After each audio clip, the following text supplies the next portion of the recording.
आज हम लेकर आए हैं श्रीमद् भागवत गीता के 12वें अध्याय का हम श्री गणेश कर रहे हैं। BL प्रजापति मोटिवेशनल चैनल पर आप पहली बार विजिट कर रहे हैं तो बेल आइटम को हिट कीजिए, प्रेस कीजिए, सब्सक्राइब कीजिए और चैनल को शेयर कीजिए। गुरुदेव कहते हैं हमारे बापूजी कई बार कि सदगुरु मेरा सुरमा करे शब्द की चोट, मारे गोला प्रेम का मिटे भ्रम की कोट। यानी कि जो सदगुरु रहते हैं वो एक शिष्य को मटके जैसा मजबूत बना दे। जैसे एक जो खोट रहती है मटके एक में, बाहर से थापी लगाता है कुम्हार और अंदर एक सपोर्ट रखता है थापी का। इसी प्रकार सदगुरु एक अच्छे शिष्य में अच्छे की तलाश करते हैं और उसके अंदर की खोट निकालते हैं और बाहर से चोट भी देते हैं ताकि मेरा शिष्य मजबूत बने। तो दोस्तों आज मैं लेकर आया हूँ श्रीमद् भागवत गीता के ये 12वें अध्याय का हम श्री गणेश कर रहे हैं। इस प्रकार अर्जुन भगवान के वचनों को सुनकर बोला कि जो भक्तजन आपके भजन ध्यान में लगे हुए हैं उस परमेश्वर में ध्यान करते हैं, और जो भक्त अविनाशी सच्चिदानंद निराकार है, दोनों प्रकार के भक्तजन में मतलब जो है वह अंतर समझना चाहता है। अर्जुन कहना चाहता है कि भगवान जो भक्तजन सिर्फ आप में मन लगाकर ध्यान के द्वारा भजना चाहते हैं वो श्रेष्ठ हैं कि जो भक्त है जो आपके मतलब ध्यान में लगे हुए हैं वो श्रेष्ठ है, या जो भक्त अविनाशी सच्चिदानंद निराकार है। दोनों प्रकार के भक्तजनों में अर्जुन थोड़ा सा कंफ्यूज हो चाह रहा है। तो भगवान आगे कहते हैं कि मन इंद्रियां में रहने वाले भक्त जो जिनकी चंचल प्रवृत्ति है और जो इंद्रियों में लगे रहते हैं अपने मन में चंचल स्वभाव के कारण, वैसे भक्तजन तो क्या है कि वह परम पिता परमेश्वर को नहीं पा सकते और वह अविनाशी स्वरूप मतलब जो मोह मद माया इसके अंदर जो विचलित रहते हैं वह भक्तजन अपनी चंचलता के आधार पर मतलब जो है वह अहम की प्रवृत्ति जो रहती है एक तरह से वह ईश्वर के रास्ते नहीं चल सकते हैं।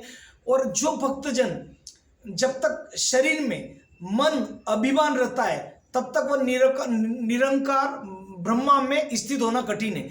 मतलब भगवान कह रहे हैं अर्जुन को जब तक शरीर मन में अभिमान रहता है और वह निराकार ब्रह्मा में स्थित होना कठिन है। यानी कि जब तक उसकी चंचलता है, उसका जो ध्यान है वो सभी विषयों में रहता है, इंद्रियां उसको खींच के बाहर के विषयों में ले जाएगी, तब तक वह ब्रह्म स्वरूप में स्थित होना कठिन है।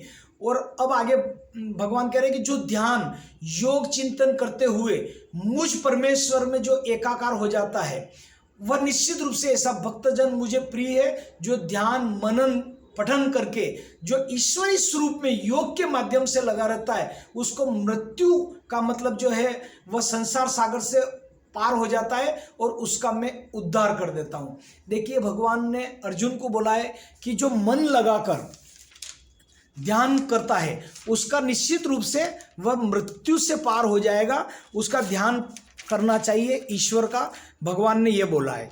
अब आगे भगवान कह रहे हैं कि भगवान अर्जुन को कह रहे हैं कि तू मेरे में मन लगाकर बुद्धि उपराम और एकाग्रता से तू ध्यान कर, और यदि तू ध्यान करने में असमर्थ है तो केवल मन लगा। भगवान कह रहे हैं कि अगर ध्यान नहीं लगे तो कहते हैं कि 2 घड़ी का ध्यान भी कहते हैं कि एक ब्रह्म मुहूर्त श्रेष्ठ मुहूर्त जैसा हो जाता है। इसलिए 1 घड़ी आदि में पुनियाद वाली जो आपने सुनी होगा पूरी चौपाई, मतलब भगवान की घड़ी में चाहे आपको 1 घड़ी मिले 2 घड़ी मिले आदि की आदि मिले, अगर वह ईश्वर तत्व में लगा रहता है तो निश्चित रूप से मृत्यु को प्राप्त हो जाता है, यानी वो भगवान को प्राप्त हो जाता है। वह श्रेष्ठ योगी मुझे पसंद है। ये भगवान अर्जुन को कह रहे हैं कि यदि तू ध्यान में असमर्थ है तो केवल मेरे में मन लगा, अगर ध्यान नहीं लगता तो मन लगा, बैठ जा, सचमुच बैठ जाओ। जैसे सरकारी आदमी का चाहे नौकरी में मन लगे न लगे, उसका काम विभाग दे रखा उसमें मन लगे न मन लगे, उसकी पगार चालू है, इसी प्रकार तू भगवान के आगे बैठ जा और केवल मेरे में मन लगा। देखो कितना अच्छा अर्जुन को भगवान श्री कृष्ण समझा रहे। मन मर्म को न जानकर किया हुआ ध्यान श्रेष्ठ है, मर्म को न जानकर किया हुआ ध्यान श्रेष्ठ है और ध्यान से ज्ञान श्रेष्ठ है, भगवान कह रहे हैं। इसलिए तू मतलब जो है ध्यान कर, अपने ज्ञान को सक्रिय कर, यानी कि ज्ञान को मेरे में लगा। जो पुरुष आकांक्षा से रहित बाहर भीतर से शुद्ध जिस काम के लिए आया था वो काम उसने कर लिया और वह भगवान का भक्ति कर रहा, भगवान की ओर जा रहा, भगवान में मन लगा रहा, तो ऐसे श्रेष्ठ पुरुष मुझे पसंद है और वो मुझे प्राप्त होते हैं। सभी में कर्तापन का अभिमान से जो रहित हो चुके हैं वह पुरुष भगवान को प्रिय है। आगे भगवान कहते हैं कि स्वाभिमानी कर्मों को करता हुआ मेरा भक्त मुझे प्रिय है। देखिए भगवान कहता है स्वाभिमानी कर्म यानी कि जो कर्म अच्छे हैं, जो करना चाहिए वो कर्म कर लिया और जिस जवाबदारी से आपको देह मिली वो काम आपने कर लिया। ध्यान, भजन, मनन, पठन, क्रिया ये सब करते हुए यदि आप स्वाभिमान यानी कि अच्छे कर्म यदि करते हो तो ऐसे भक्तजन मुझे प्रिय है। ये भगवान ने अर्जुन को बताया है। अब आगे हम बताते हैं इसमें कि जो पुरुष निंदा, स्तुति, मान, अपमान, सुख, दुख, सर्दी, गर्मी सभी में सम रहता है वह पुरुष महान है। यानी कि कहते हैं ना कि जब इंसान निंदा स्तुति जगत की, हमारे गुरुदेव कहते हैं कि निंदा स्तुति जगत की दर जूते के तले, यानी कि निंदा स्तुति कितनी भी अगर आपकी हो जाए, चाहे प्रसन्नता हो रही हो चाहे आपकी निंदा हो रही, सब जूते के तर दर। यानी कि जो मान अपमान, किसी ने आपका अपमान कर दिया, किसी ने आपका कुछ भी आपके ऊपर आरोप लगा दिया, उसमें भी आपको विचलित नहीं रहना, सुख दुख में सम रहना है, निंदा स्तुति में सम रहना है। ऐसा भक्तजन जब सारे इंद्रियों को वश में करके जीत लेता है तो ऐसा मुझे पसंद है। ईश्वर के स्वरूप में निरंतर भजन करने वाला भक्तजन वह मुझे अतिशय प्रिय है।